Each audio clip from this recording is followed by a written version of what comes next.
तो देखो geometric progression आप जानते हो कि जिसका सक्सेसिव टू टर्म का रेशियो सेम हो उसे क्या कहते हैं, जीपी। क्रमिक दो पदों का अनुपात समान हो तो उसे वहाँ कॉमन डिफरेंस सेम रहता था एपी में ना, यहाँ पे रेशियो सेम होता है तो उसे जीपी कहते हैं। ठीक है, तो कोई ना, कहाँ गया मार्कर मेरा? स्ट्रेट लाइन खत्म हो गया? खत्म नहीं, अब बताएंगे उसको थोड़ा सा ध्यान में रखते हुए, अभी अब आएंगे स्ट्रेट लाइन में अभी भी। ठीक है, तो एक तो क्वेश्चन बहुत इंपॉर्टेंट है, उसको तैयार कर लेना एग्जाम में।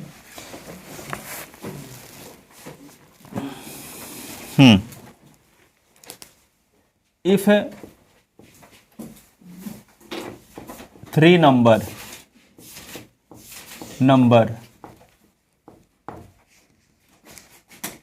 A, B, C are in GP, then B is called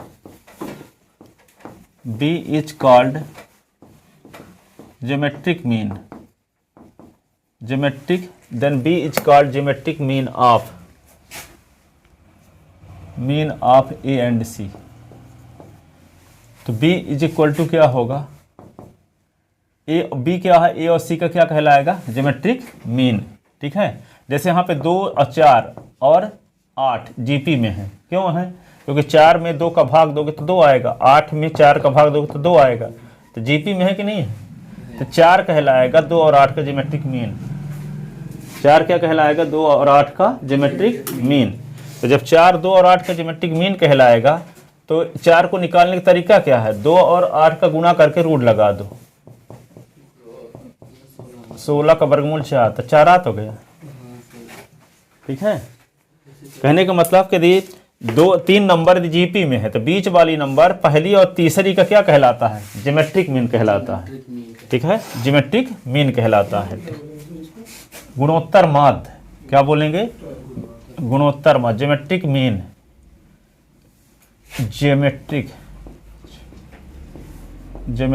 mean of A and c, गुणोत्तर माध्य हिंदी में बोलते हैं, क्या बोलते हैं, गुणोत्तर माध्य। ठीक है, तो when A B C are in GP, तो बी में ए का भाग देंगे तो जो वैल्यू आएगी वही सी में बी का भाग देने से भी आएगी कि नहीं, बी में ए का भाग देने से जो वैल्यू आएगी वही सी में बी का भाग देने से भी आएगी, जीपी में है तो क्रॉस मल्टीप्लिकेशन कर दोगे तो क्या आएगा, b into b is equal to a into c, तो b square is equal to क्या होगा, ए इंटू सी, तो b is equal to root of क्या होगा, ए इंटू सी। तो फार्मूला बन गया ज्योमेट्रिक मीन निकालने का।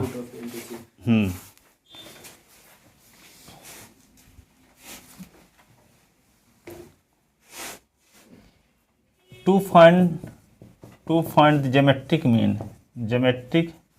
Mean of A and B, 2 number का मान लो ज्योमेट्रिक मीन निकालना है तो कैसे निकालोगे, तो let A and geometric mean of A and B, let geometric,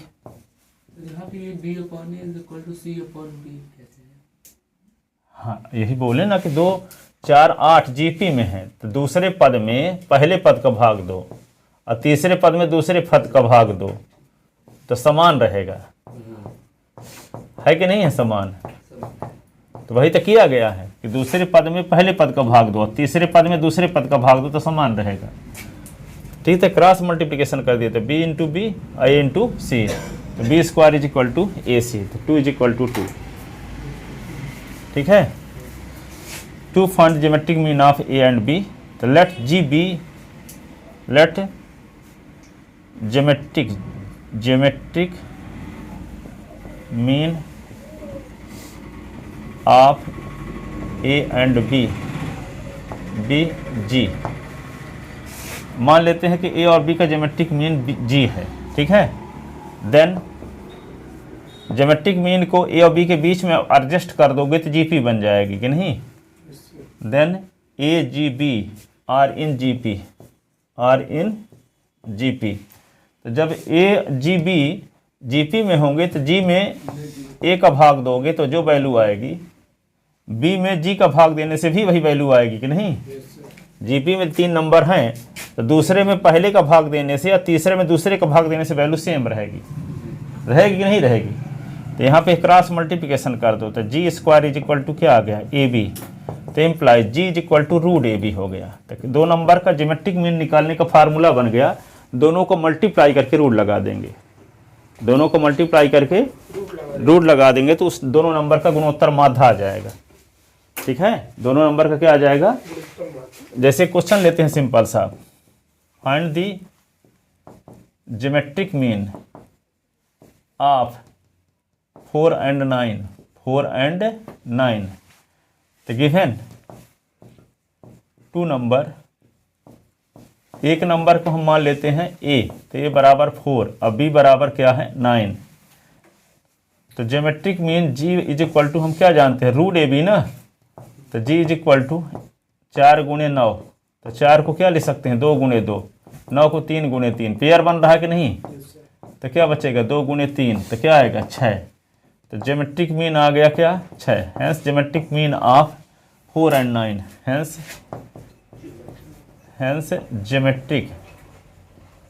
geometric mean of 4 and 9 is 6।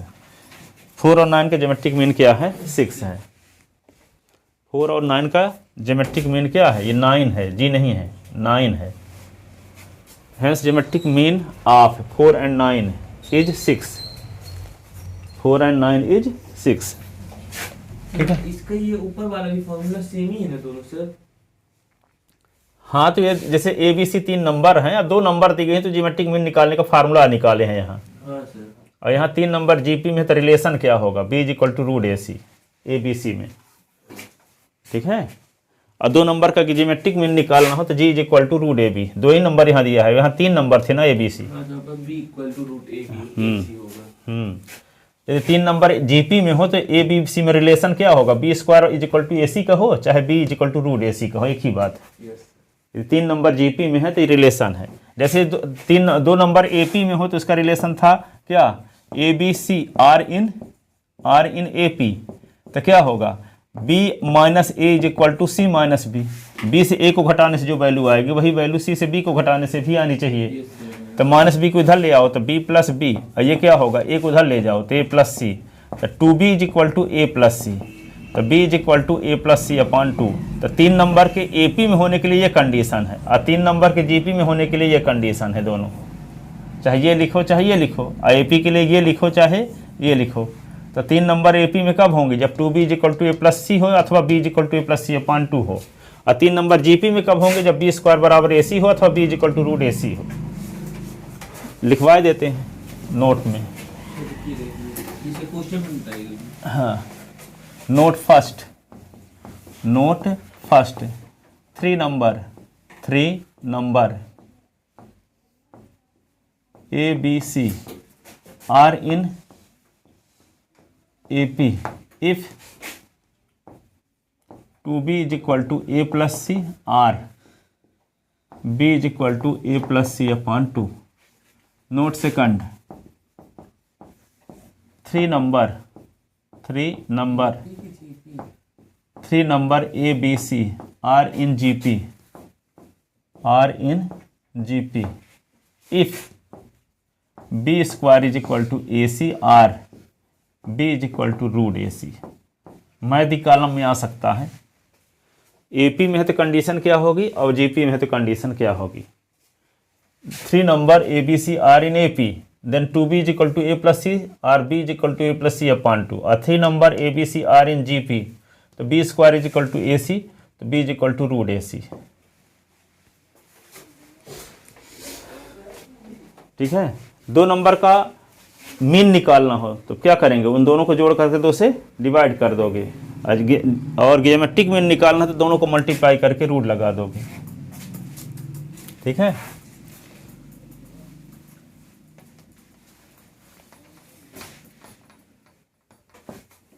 Note third arithmetic mean of 2 number a and B तो a is equal to a plus B upon 2 होता है। Note 4, geometric mean of two number a एंड b, तो क्या होगा इसका formula, g is equal to root A b, g is equal to root A b. दो number का arithmetic mean निकालना हो, समांतर माध्य, तो दोनों को जोड़ करके 2 से डिवाइड, और गुणोत्तर माध्य निकालना हो तो दोनों का गुणा करके रूट लगा दो। ठीक है। अब देखो एक क्वेश्चन जो कि जीपी का सबसे इंपॉर्टेंट क्वेश्चन है, वो हमेशा आता है, ये एमपी बोर्ड सीबीएसई बोर्ड दोनों में सबसे फेमस क्वेश्चन, एनसीईआरटी में भी है और हमेशा आता भी है,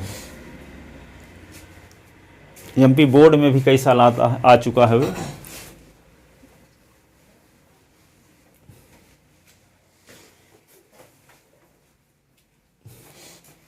लिख ले इसको।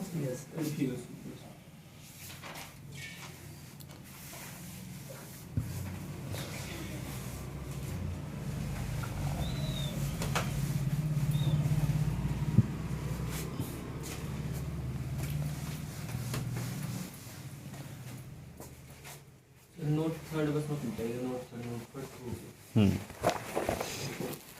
Find the value of n, question है find the value of n where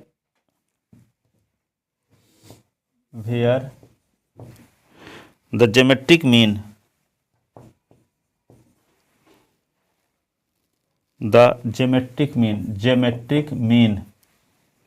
between A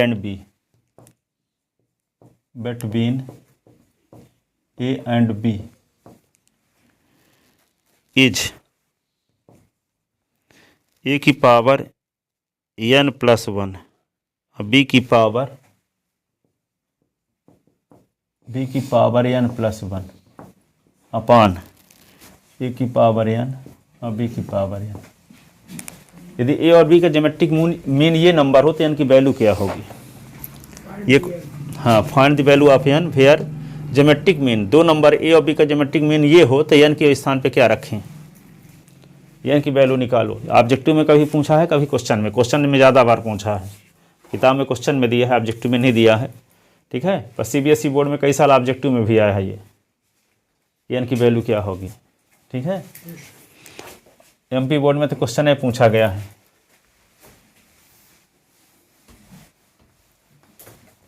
तो देखो यहाँ पे ए और बी का ज्योमेट्रिक मीन आप जानते हो रूट ए बी होता है, ए और बी का ज्योमेट्रिक मीन ये दिया भी है कि नहीं।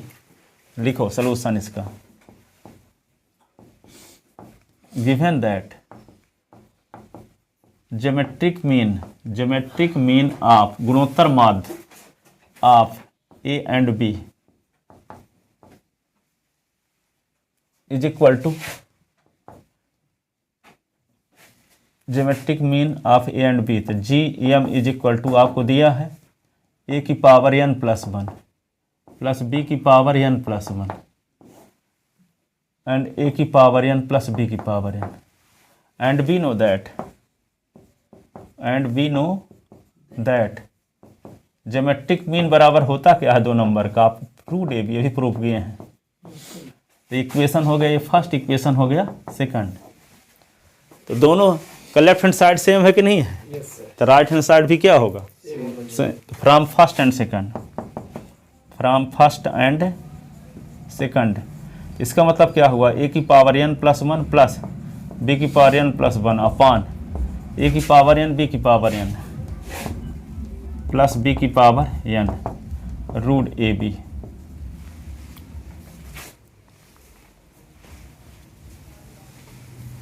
ठीक है, अब क्या करेंगे, ए की पावर n प्लस 1 बी की power n plus 1 upon A की पावर n बी की पावर n, ए बी की पावर 1/2, ए बी की पावर 1/2, रूट की पावर 1/2 होती है कि नहीं। अब क्रॉस मल्टीप्लिकेशन कर दो ऐसे, तो ए की पावर n प्लस 1 और बी की पावर n प्लस 1, तो ए की पावर 1/2 बी की पावर 1/2 और ये ए की पावर n प्लस बी की पावर n इधर आ गया, ठीक है। तो ए की पावर n प्लस 1, बी की पावर n प्लस 1, ए की पावर, इसका अंदर गुणा करते हैं, ए की पावर 1/2 बी की पावर 1/2, तो ए की पावर 1/2 और ए की पावर n और बी की पावर 1/2, ये क्या होगा, ए की पावर 1/2 और बी की पावर 1/2 बी की पावर n, अंदर गुणा कर दिए। अब देखो ए की पावर n और प्लस 1 को क्या लिख सकते हैं, 1/2 1/2, नहीं आधा आधा जोड़ेंगे तो हो जाएगा। यहाँ देखो b को n के स्थान पे तो नहीं लिखो, 1 के स्थान पे 1/2 प्लस 1/2। यहाँ देखो बेस दोनों का समान होने पर पावर जुड़ेगी कि नहीं, ए की पावर 1/2 ए की पावर n, तो ए की पावर होगा n प्लस 1/2 और बी की पावर 1/2, और ये क्या लिख दोगे, बी की पावर 1/2 बी की पावर n, तो ए की पावर 1/2 तो रहबे करेगा, बी की पावर n प्लस 1/2 होगा। नहीं समझ में आई बात, आधार दोनों का बेस सेम है तो पावर जुड़ जाएगी दोनों का, तो ए की पावर n प्लस 1/2 और बी की पावर 1/2 सीधे उतार दिए। यहाँ देखो बी की पावर 1/2 बी की पावर n, तो बी की पावर n प्लस 1/2 और बी की पावर a/2 अलग से लिखा है, ठीक है। अब जैसे कहीं पे लिखा है ए की power m plus n plus p ऐसे लिखा है, तो इसको हम ऐसे भी लिख सकते हैं, ए की पावर m प्लस n और ए की पावर p लिख सकते हैं कि नहीं, आएगा तो वही। तो इसको हम लिखते क्या हैं, ए की पावर n प्लस 1/2 और ए की पावर 1/2 अलग लिख दो, बी की पावर n प्लस 1/2 और बी की पावर 1/2 अलग लिख दो। और देखो ए की पावर n प्लस 1/2 और बी की पावर 1/2, ए की पावर 1/2 बी की पावर n प्लस 1/2, ठीक है। अब देखो क्या करोगे, इसको ये वाले पद को इधर ले आओ, तो दोनों से कॉमन ले लेंगे, ए की पावर n प्लस 1/2, ये वाले पद को इसके साथ ले आओ और इसको उधर ले जाओ, ठीक है। इस वाले इस साइड लेफ्ट हैंड साइड में ये 1/2 किधर से आ गया सर? अरे 1 को लिख सकते हैं 1/2 1/2, हाँ सर, एक को नहीं लिख सकते आधा आधा, हाँ सर लिखो। 98 हो गया 1 रुपए का। हाँ सर, और यहाँ 1 को यहाँ भी लिख दिया ऐसे। Yes sir. अब क्या करेंगे, ऐसा इसलिए किए क्योंकि यहाँ n प्लस 1/2, माहौल के हिसाब से नाई को भी कपड़ा पहनाना पड़ता है ना, सब कोट पैंट में है तो उसको भी पहना दिए, पंडित को भी पहना दिए, ठीक है, तो एक जैसे दिखने लगे, है ना। तो यहाँ पे इस प्रकार 1 को क्या लिख दिया, 1/2 1/2। कहोगे क्यों ऐसा किए, क्योंकि यहाँ पे ए की पावर n प्लस 1/2 है, कॉमन लेना चाहते हैं। तो देखो ये वाले पद को हम इधर लाते हैं और ये वाले को उधर ले जाते हैं, इसको इधर लाएंगे तो ये प्लस में है तो इधर आएगा तो माइनस में, और ये वाला इधर है तो उधर जाएगा तो माइनस में। यही करने वाले हैं आगे स्टेप में। ऊपर के एक लाइन मिटा दें, 1-2 लाइन क्वेश्चन, हाँ।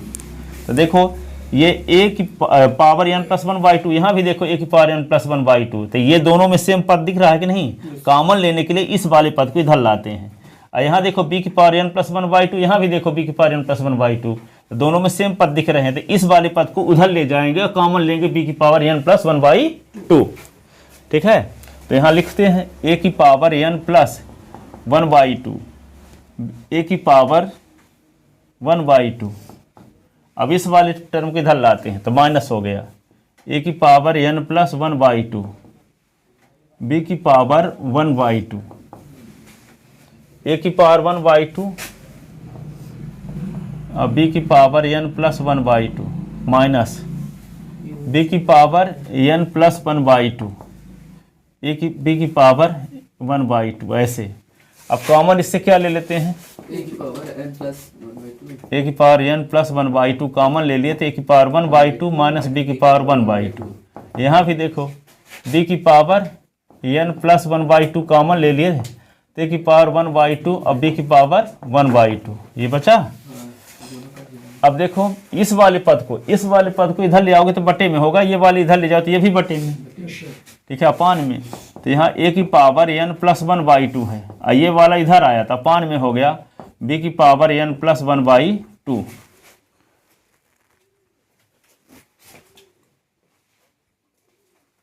बोलते हैं कि पढ़ा करो वहाँ गिनती करो, पेन लेकर लिख बैठो। इतना बेवकूफ़ लड़कों हमको आज तक नहीं देखे साले को। काटना पड़ता है तब भी समझ में नहीं आता। कितनी बार पढ़े? 5। सुनाई तो एक भी नहीं दिया। जब एक बार पढ़ लो तो यहाँ एक लिखो, फिर 2 बार पढ़ो तो लिखो, तो लिखना जब रहेगा तो पढ़ोगे। जब 5 बार होगा तो एक बार लिख दो पूरा क्वेश्चन आंसर शुरू से लास्ट तक। 10 साल से बता रहे हैं।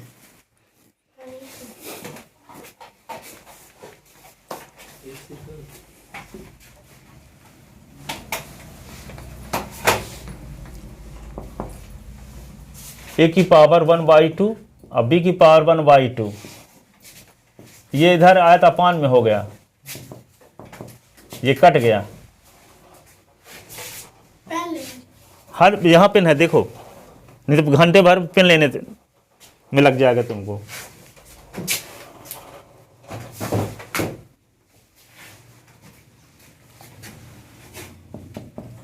तो ए अपान बी की पावर क्या होगा?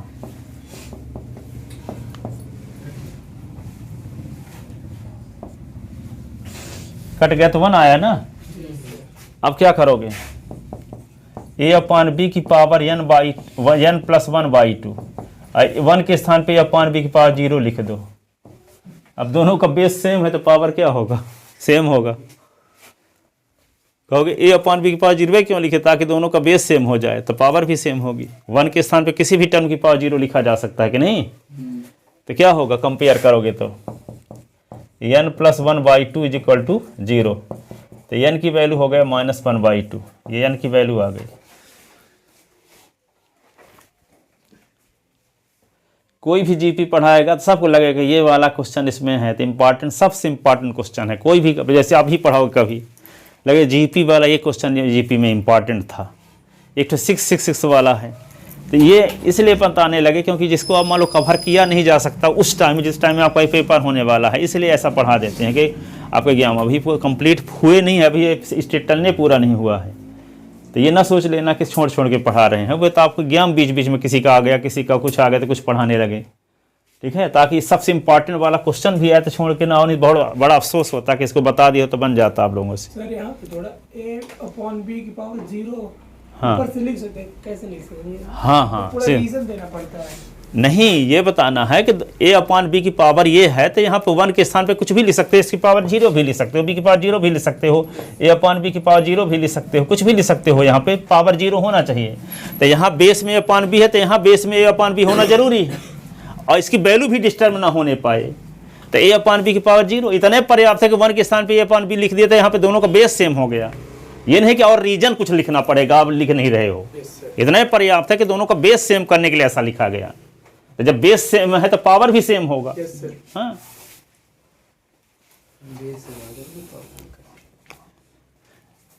इतना आपको ध्यान है कि नहीं कि 1 के स्थान पे अपान b की पावर 0 लिखना है, इतने पर्याप्त है। इतने कौन याद किया रहता है? हाँ, तो इस क्वेश्चन में यही ध्यान रखने वाली बात थी कि यहाँ विशेष बात ये थी कि 1 के स्थान पे 1/2 ये याद रखने वाली चीज़ थी। ठीक है, इसका ब्रैकेट खोलना था, फिर इस साइड में लाना था। ये स्मार्ट बुद्धि है ना, इसको इधर लाओ, इसको उधर ले जाओ। या अब आपको ये पता है कि अपान b की पावर n + 1/2 लाना है तो करना क्या पड़ेगा? ऊपर की स्टेप। ठीक है, तब 1 को यहाँ पे क्या करना पड़ेगा? 1/2। ठीक है, यहाँ आ गया है a की पावर n + 1/2, तो इसलिए इसके जैसे बनाना है यहाँ भी। तो यहाँ पे क्या है? a की पावर n + 1/2, a की पावर 1/2 कर दिए। अब b की पावर n + 1/2, b की पावर 1/2 कर दिए। यहाँ पे बेस सेम होने पर पावर जुड़ती है, तो ये हो गया बेस सेम होने पर पावर जुड़ती है ये। अब इसका एडजस्टमेंट करो, ये ध्यान रखना पड़ेगा आपको।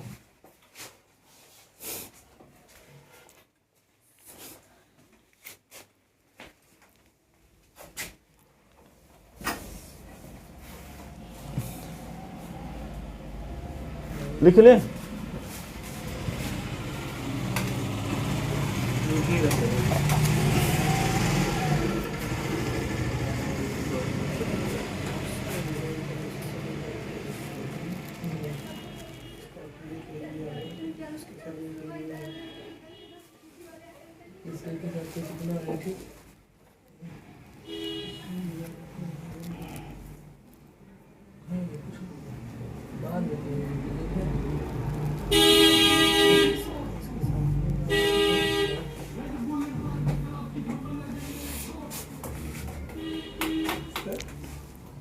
यहाँ पे थोड़ा सा गुणा समझा दीजिए कैसे किया है। हाँ देखो ना, इसमें A1 और B1 ये वाला अरे गुणा किसी प्रकार कर दो वहाँ पे, हम ये कोई जरूरी नहीं हो तो आप गुणा भी किया और एडजस्टमेंट भी करते गए। एक इसका गुणा इसके साथ करो तो a की पावर 1/2 b की पावर 1/2 a की पावर n लिखो, इसका इसके साथ a की पावर 1/2 b की पावर 1/2 b की पावर n लिखो।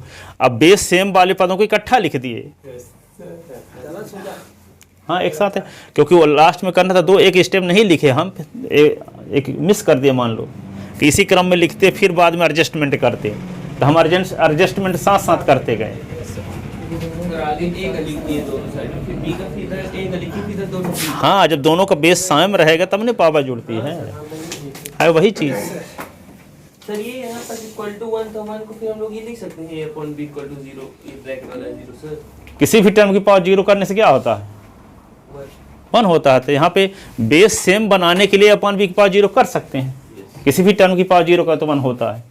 तो कहोगे ये अपन बी है क्यों करेंगे, ये अपन बी की पावर जीरो है क्यों करेंगे, नहीं समझ में आया, ताकि दोनों साइड का बेस सेम हो जाए। तो जब बेस सेम रहेगा तो पावर भी सेम होगा, इक्वल लगा है साइन तो ठीक है। लिख ले।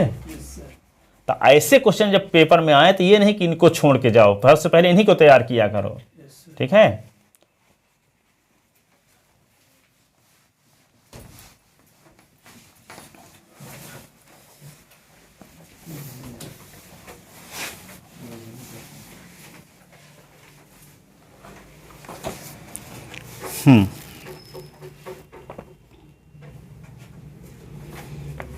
The sum of two number, एक क्वेश्चन और देखो, एनसीईआरटी के सब क्वेश्चन है। The sum of two number, sum of two number is 6 times of their geometric mean, of their geometric mean, so that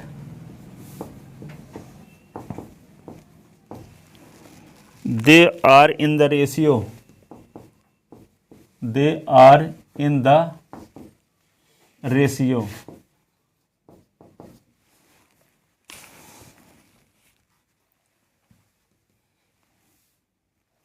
3, that is A ratio B is equal to, ये दिखाना है 3 + 2√6 2√2 और 3 -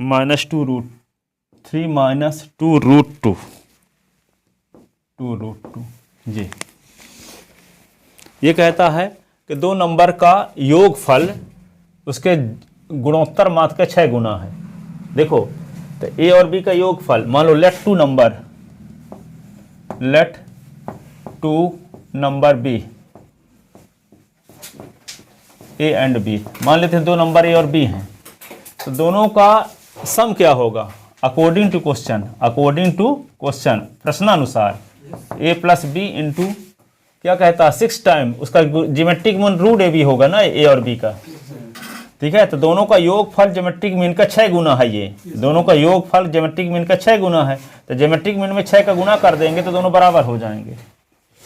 क्या कहता है दो संख्याओं का योगफल उनके ज्योमेट्रिक मीन का 6 टाइम है, 6 गुना है। तो ज्योमेट्रिक मीन में 6 का गुना कर देंगे तो दोनों का योगफल आ जाएगा, ठीक है। तो इसको क्या लिख सकते हो a + b, इसमें जुगाड़ टेक्नोलॉजी थोड़ा सा लगाते हैं, 6 को लिख सकते हैं 3 × 2। अब कहोगे यही क्यों लिखेंगे, तो इसका जवाब ये है कि 2√ab को इधर लाना चाहते हैं तो अपान में आ जाएगा। तो a + b upon 2√ab is equal to 3/1, 3/1, ठीक है। 3 को 3/1 लिख सकते हैं। एक आप रूल पढ़े हो, सुनो, a/b is equal to c/d हो, तो a + b अपान b लिखो, c + d/d लिखो। This rule is called componendo, इसको कहते हैं योगानुपात नियम, ठीक है। अब यदि a upon B is equal to C upon D दिया हो तो लिख दिया जाए a minus B upon B और c minus D upon D, तो इसको कहा जाता है dividendo. This rule is called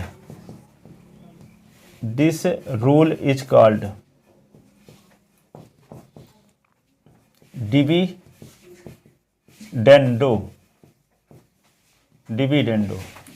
और यदि a upon B is equal to C upon D हो तो दोनों को मिला दिया जाए, कंपोनेंडो एंड डिविडेंडो को मिला दिया जाता है, यानी a plus B upon A minus B और c plus D upon C minus D.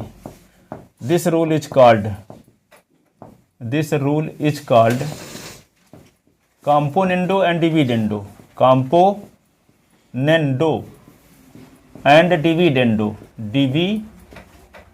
Dividendo इसको कहते हैं अंतरानुपात नियम। क्या कहते हैं? अंतरानुपात नियम। इसको कहते हैं योगांतरानुपात नियम। पहले 10वीं क्लास में ये था, लेकिन कोर्स में जब से एनसीईआरटी किताब लगने लगी तो वो नहीं है, पर इसका यूज होता है आगे। अब शुरू हो गया है तो फिजिक्स में भी यूज होगा, यहाँ भी है। तो देखो यहाँ पहले से बता रहे हैं कंपोनेंडो एंड डिविडेंडो। तो कंपोनेंडो डिविडेंडो में होता क्या है, नीचे वाली क्वांटिटी ऊपर जुड़ती भी है, नीचे वाली क्वांटिटी नीचे से ऊपर से घटती भी है। देखो ना, ये अपान बी था तो नीचे वाली क्वांटिटी ऊपर जुड़ गई और ऊपर वाली क्वांटिटी से नीचे घट भी गई। a plus B upon A minus B और C plus D upon C minus D. ये याद रखना कि नीचे वाली क्वांटिटी ऊपर जुड़ी, और ऊपर जो दोनों के बीच में जो प्लस साइन लगा था तो नीचे माइनस साइन लगा के लिख देना, वही चीज। ठीक है, पहले तो ध्यान ये रखना कि नीचे वाली क्वांटिटी ऊपर जुड़ेगी और ऊपर जब जुड़ी है तो वही दोनों के टर्म नीचे भी लिखना है, लेकिन माइनस साइन लगा के। वही टर्म नीचे भी लिखना है लेकिन माइनस साइन लगा के लिखना है। तो इस रूल को क्या बोलेंगे? योगांतरानुपात नियम। Componendo and dividendo. तो यहाँ पे क्या, नीचे वाली क्वांटिटी ऊपर हो जुड़ेगी ना, 3 + 1, तो नीचे क्या होगा? 3 - 1। यहां भी नीचे वाली क्वांटिटी ऊपर जुड़ेगी और नीचे सब्ट्रैक्ट होगी, तो दोनों साइड में लगेगा ना कंपोनेंडो। देखो जहां दोनों साइड में लग रहा है वही। हाँ, a plus B upon A minus B तो C plus D upon C minus D. तो इसमें क्या होगा? देखो a प्लस बी और प्लस 2 रूट ए बी, ऐसे ना। यहाँ पे a plus B minus 2 root A B. और यहाँ क्या करेंगे? 3 + 1 अपान 3 - 1। रूल क्या लिखेंगे? By componendo and dividendo. By componendo and dividendo योगांतरानुपात नियम से। अब देखो यहाँ पे क्या करोगे? जुगाड़ टेक्नोलॉजी। देखो, a को लिख सकते हो रूट a का स्क्वायर, b को लिख सकते हो रूट b का स्क्वायर। रूट a का स्क्वायर a होता है, रूट b का स्क्वायर ba होता है, और 2 ये रूट a रूट b, नीचे भी रूट a का स्क्वायर और ये रूट b का स्क्वायर, और ये क्या हुआ? -2 रूट a रूट b। कौन फार्मूला लग गया यहाँ? a square plus b square plus 2ab, a square plus b square minus 2ab। तो ऊपर हो गया a प्लस b का होल स्क्वायर, यहाँ a माइनस b का होल स्क्वायर, और ये क्या होगा? 3 1 4/2। इसको क्या लिख सकते हो आप? इसको लिख सकते हो root a plus root b का होल स्क्वायर। इसको क्या लिख सकते हो? Root a minus root b का होल स्क्वायर। ये क्या हो जाएगा? यहाँ पे काट दो, 2/1। अब क्या करोगे? इसका स्क्वायर दोनों साइड है तो स्क्वायर रूट आप लोगे दोनों साइड का। इसको ऐसे लिख सकते हो, देखो, root a plus root b upon root a minus root b पूरे का होल स्क्वायर लिख दिए, इज इक्वल टू 2 है ना बच्चा। तो इसका स्क्वायर हटाएंगे तो ये रूट लग जाए, क्योंकि आप जानते हो कि s square is equal to यदि n है तो s is equal to root n हो जाता है। तो क्या होगा? इसका स्क्वायर हटाएंगे तो रूट हो जाएगा उधर, तो root a plus root b upon root a minus root b is equal to √2। इधर का स्क्वायर हटाए हैं तो ये रूट में हो गया। यहाँ लिखे ना s स्क्वायर बराबर n, तो s बराबर रूट n। ठीक है, अब क्या करेंगे? अपान 1 आ गया, ये अपान 1। फिर से क्या करो, कॉम्पोनेंडो एंड डिविडेंडो। तो कॉम्पोनेंडो एंड डिविडेंडो फिर से लगाओ, तो क्या होगा, नीचे वाली क्वांटिटी ऊपर जुड़ेगी भी और नीचे वाली क्वांटिटी ऊपर से घटेगी भी, यही ना होगा। तो क्या होगा, root A plus root B plus root A minus root B. यहाँ क्या होगा, root A plus root B minus root A plus root B. तो क्या होगा, रूट 2 + 1 और रूट 2 - 1। यहाँ पे देखो कौन सा नियम लगा दिया भाई, कॉम्पोनेंडो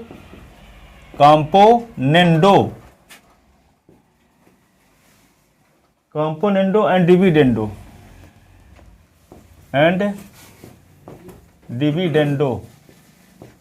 तो ये क्या होगा, रूट बी से रूट बी कट गया, रूट ए से रूट ए कट गया, तो root A two root A root B 2 root B is equal to root 2 + 1 upon root 2 - 1, 2 cut गया, root A upon root B, तो root 2 + 1 upon root 2 - 1।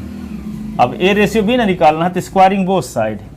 Sir ये यहाँ पर 2 root A B ये cut जाएंगे sir अपन नीचे से, ये यहाँ पर से नीचे सर, कौन ये 2 रूट ए बी जो ऊपर नीचे दिए हैं।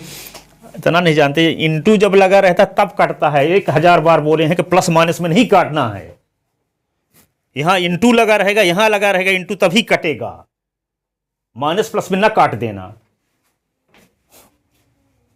3 + 2 है, देखो 3 - 2 है, इसका आंसर आप काट दो इसको, इसका आंसर क्या आएगा, इसका आंसर आ जाएगा आपके हिसाब से 3/3। कट गया तो एक फिर से लिख दोगे, इसको भी काट दोगे आप, तो 1 आएगा। जबकि आएगा क्या, 3 + 2/3 - 2, 3 और 2 जोड़ो क्या आएगा 5, 3 से 2 निकालो 1, 5 1 का भाग 5 है ना आएगा, आंसर क्या आ रहा है आपका 1। मैं वो नहीं बोल रहा, जो a² + b² इसको वो नहीं बोल रहा काटने को, जो है +2ab है और ये -2ab, इसको आप पूछ रहे हो, ये कट आ गया है क्या इधर नीचे में? तो अब कटा कहाँ है, a² + b² + 2ab का फार्मूला क्या होता है, a + b का होल स्क्वायर। a² भी आपको लगा कि इसका स्क्वायर, तो दोनों के इकट्ठा स्क्वायर लगा दिए, इतना बचपना है। आइए कट आ गया। स्क्वायरिंग बोथ साइड, इसीलिए तो कहते हैं यहाँ पे। अब किसी दिन गांव न चले जाना, पूरे ब्राह्मी के एग्जाम देने के बाद गांव हो जाना, नहीं तो ये छोटी छोटी गलती 5वीं 6वीं वाली क्लियर कैसे हो पाएगी। परीक्षा देना और परीक्षा देने के बाद फिर शुरू कर देना पढ़ना। तो ब्राह्मी की मैथ जब अच्छे से बनी तो ब्राह्मी तक की बन जाएगी, ये नहीं कि ब्राह्मी के पीछे की छोटी चीज़ें सब कब कवर हो जाएगी, 6वीं 7वीं वाली भी, ठीक है। और ये ना सोचना कि ब्राह्मी भर पढ़ना, ये सोचना कि ब्राह्मी तक की डाउट क्लियर करना है, पहली से लेकर ब्राह्मी तक की, ठीक है। और ये तभी क्लियर होंगे जब पूरे सवाल, पूरे एग्जाम्पल सहित पूरे फार्मूले सब प्रूफ किए जाएं, सब बताए जाएं, तब ये सब कोड आपका खत्म होगा। हाँ, और स्कूल वाले क्या है, बहुत सारी छुट्टी पड़ जाती हैं, तो स्कूल वाले क्या करते हैं, उनका तो कोटा पूरा करना रहता है, तो एक क्वेश्चन बताएंगे, आप बाकी सब अपने से कर लेना।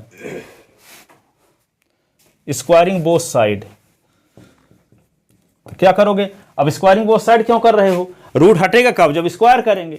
हमको निकालना क्या है, ए रेशियो बी ना निकालना है, ए रेशियो बी आएगा कब, जब स्क्वायर करेंगे तब ना, रूट हटेगा कब, रूट का जब स्क्वायर करें, इसलिए स्क्वायरिंग बोथ साइड कर रहे हैं। स्क्वायरिंग बोथ साइड, तो root A upon root B का स्क्वायर कर दो, तो इधर भी स्क्वायर करना पड़ेगा, √3 √2 + 1, और ये √2 - 1 का स्क्वायर।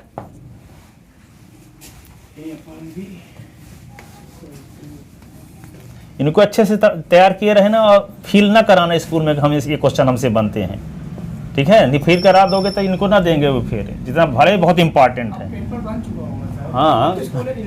हाँ, तो ऐसे तैयारी कर लो, पर वहाँ पे फील ना कराना, तो बड़ा इंपॉर्टेंट क्वेश्चन ही देंगे। नहीं तो सोचें कि ये पढ़ ना लिया हो, तो उसको ऐसे पटांग क्वेश्चन कुछ दे दें। √2 का स्क्वायर + 2 × √2 × 1 + 1 का स्क्वायर। यहाँ क्या होगा, √2 का स्क्वायर -2 × √2 × 1 + 1 का स्क्वायर, तो ये होगा a/b। √2 का स्क्वायर 2 + 2 √2 + 1, तो यहाँ पे √2 का स्क्वायर 2 और -2 √2 और ये 1। अब ए अपान बी देखो 2 और 1 3, 3 + 2 √2 और देखो ये 3 - 2 √2, तो ये क्या होगा ए रेशियो बी। तो 3 + 2 √2 और रेशियो 3 - 2 √2, ये आंसर आ गया। यही तो प्रूव करना था।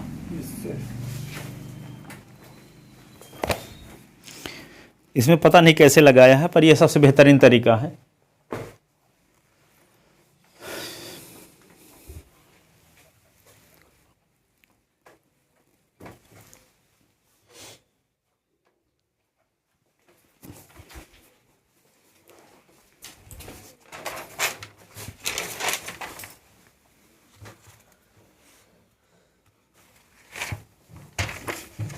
ये 2 लाइन आया नहीं है तो इधर हम साइड में लिखे देते हैं, आप लोग लिख लेना। तो A upon B is equal to 3 + 2 √2 upon 3 - 2 √2, फिर तो A ratio B is equal to 3 + 2 √2 ratio 3 - 2 √2। ये बहुत इंपॉर्टेंट वाले क्वेश्चन आपको बता दिए गए हैं ना। अभी कब तक टेस्ट है पेपर? हाँ, तो ऐसे सब क्वेश्चन हम कवर करवा देते हैं पूरा भी।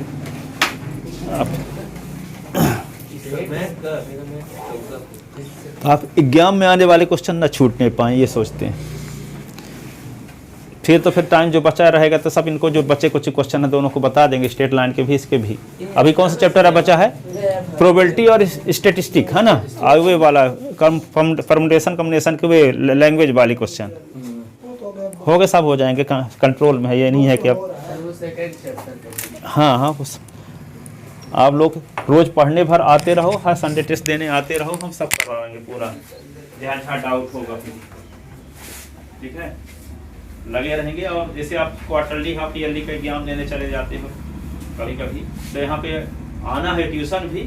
ठीक है, और जब फाइनल एग्जाम का होगा तब गैप में परीक्षा देने जाना, जहाँ पेपर खत्म होगा उसी दूसरे दिन चलेगा। हाँ, जैसे 11वीं का पेपर जहाँ खत्म हुआ आपका, ठीक है, आज खत्म हुआ, मान लो कल से 12वीं शुरू, मार्च में खत्म है सर मेरे पेपर। हाँ, जब खत्म हो। अब ये सोचो कि हम 12वीं की पढ़ाई कर रहे हैं, 12वीं का ये बेस है तैयार कर रहे हैं। ठीक है, ताकि वो लिस्ट में नाम तमाम वोटिंग जब लगे किताबों का नाम रहे स्कूल वालों की तरह से। तो ये हमारे भर ड्रीम ना रहे, आपका होगा ड्रीम, तब फिर ऐसा हो पाएगा, क्योंकि मेहनत तो आपे को करना ज़्यादा है, हमारा काम पढ़ाने में हमको पड़ता है। हाँ, गुरु रास्ता दिखाना हमको पड़ता है। ठीक है, जाओ, इनको तैयार कर लेना अच्छे से, है ना। आज ही इन क्वेश्चनों को 4 घंटे के अंतराल में 4 बार लिख लेना, तो बन जाएगा, आज तैयार हो जाएंगे। नहीं लाए वही मेरे यहाँ पे सुधार फोन पे कर देना। यार पापा दे दिए हैं पैसा रखा है, भूल आएगा आज।